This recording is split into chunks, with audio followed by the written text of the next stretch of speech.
Eh bien, bonsoir à tous. Merci déjà de votre présence.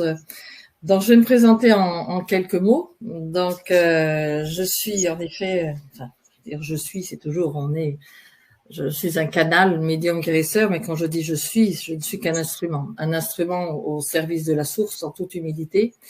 Et depuis toute jeune, je parle avec des guides de lumière depuis toute petite.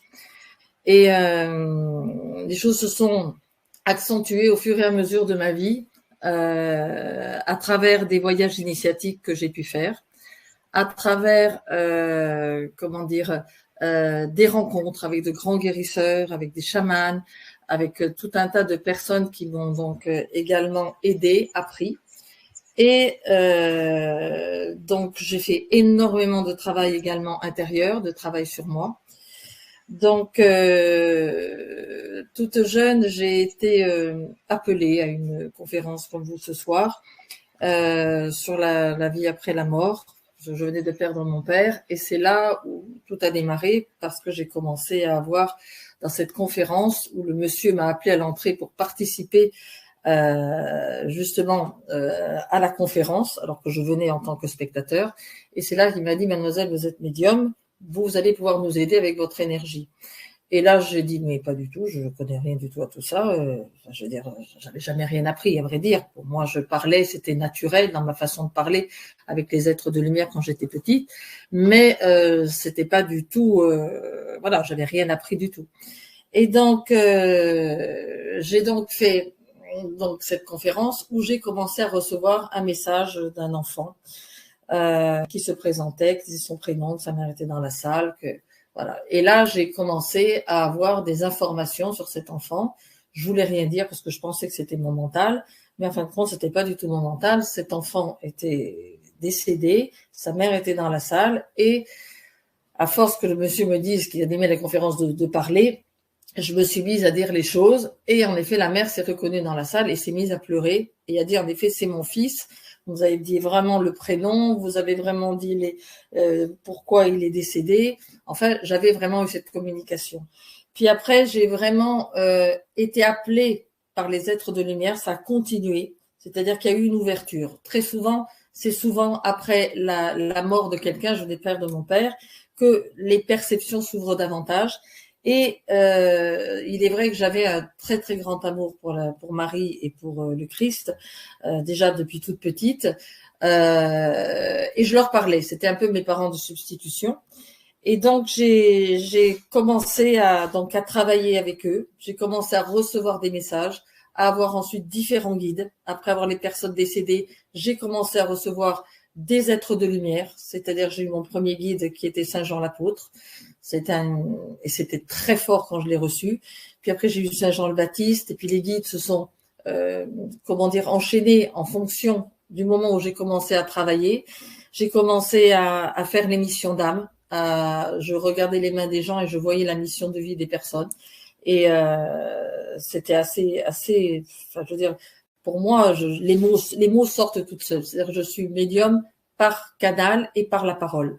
C'est-à-dire que les êtres de lumière passent par ma parole pour dire les choses. Je n'ai pas l'idée à l'avance, comme certaines personnes ont des flashs en avant ou écoutent dans les oreilles.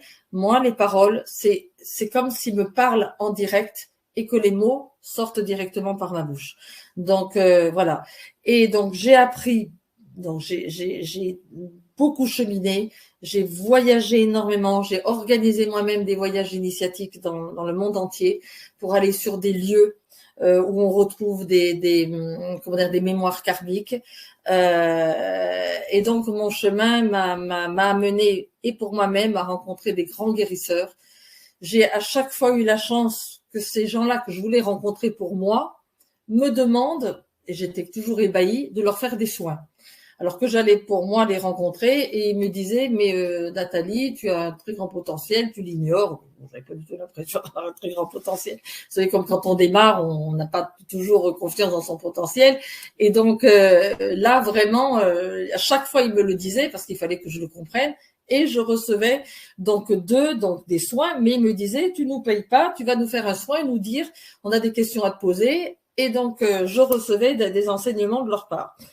Donc, dans différents pays, comme à Tahiti, au Brésil, en Amérique du Sud, je suis partie dans différents endroits, aux Philippines. J'ai même eu un appel aux Philippines et eu une initiation pour faire de la chirurgie au manu. Enfin, on a eu une initiation à un moment donné. Bien entendu, je la pratique pas parce que c'est interdit en France. Mais aux Philippines, on a pu faire cette expérience, c'est extraordinaire. Donc voilà, c'est tout un panel d'expériences. Il faudrait pratiquement un grand moment pour me présenter. Mais et je fais également des soins individuels en psychogénéalogie également, et je forme des personnes parce que mes guides m'ont dit, écoute, tu as appris beaucoup de choses, il est temps que tu transmettes.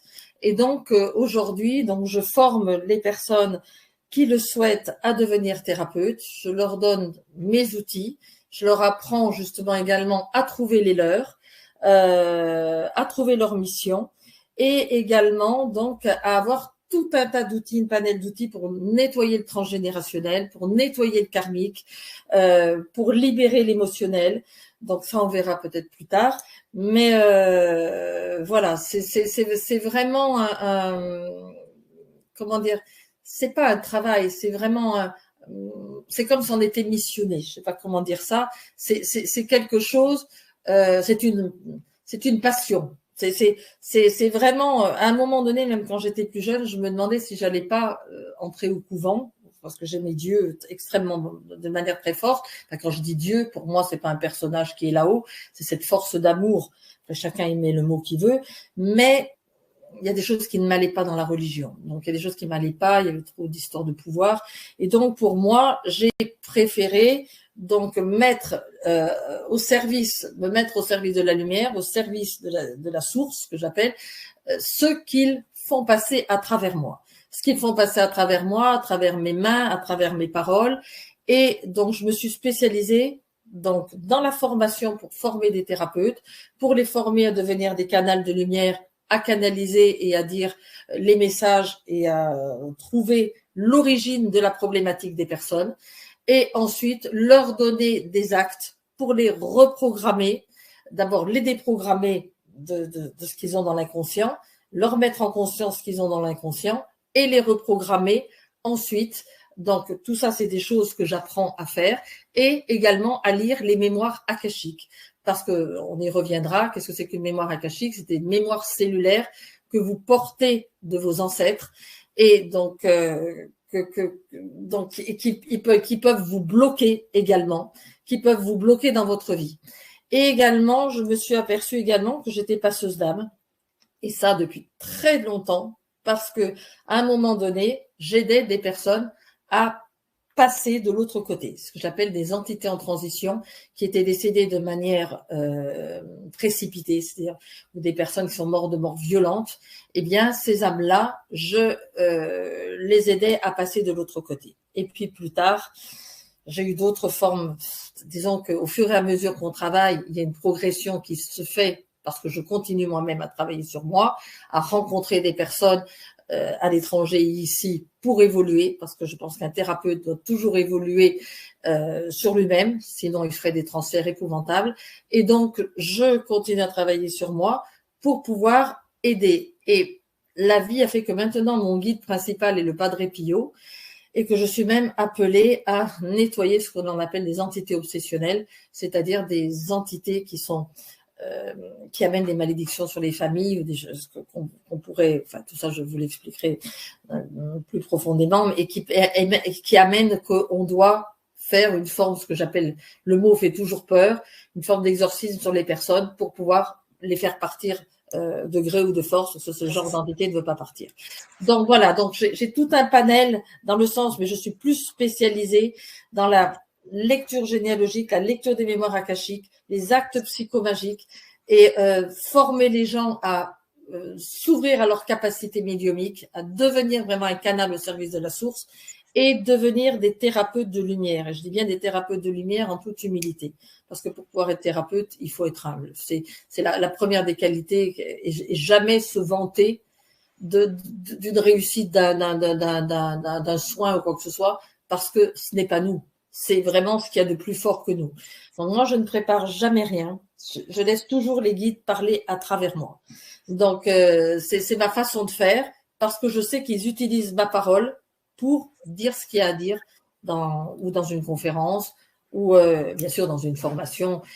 Il y a des choses qui sont déjà, quand je fais une formation, c'est des formations que je fais déjà depuis des années, mais à chaque fois, j'y ajoute des choses. Je remarque que les guides ajoutent toujours des choses que moi-même je sais pas ou qui sont toujours en plus. Selon le groupe qu'il y a toujours des choses qui sont rajoutées. Je me dis, tiens, ils me font dire ça, ou ils me font dire ça. Voilà, c'est comme ça. Donc voilà, en quelques mots, pour me présenter. Très clair.